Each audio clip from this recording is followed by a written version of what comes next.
Un escursionista di Udine di 69 anni è deceduto sul Monte Paularo a quota 1900 metri a seguito di un malore.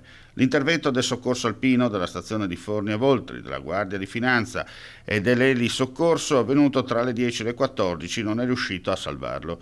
L'uomo stava salendo con la compagna e un amico quando, a circa 500 metri dalla vetta, si è accasciato.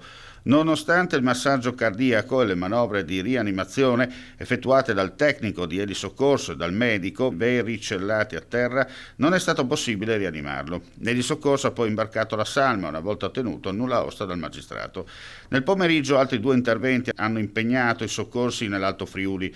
Sulla cresta del Monte Canin, a circa 2000 metri, un escursionista genovese di 55 anni si è procurata una lussazione al polso, è stata recuperata con il triangolo di evacuazione dell'elisoccorso e affidata a un'ambulanza per l'ospedale di Tolmezzo. A Tarvisio, infine, un ciclista del Gemonese, 56 anni, è caduto su una pista di Dove Hill, riportando la frattura di tibia e perone ed è stato recuperato e assistito dall'ambulanza.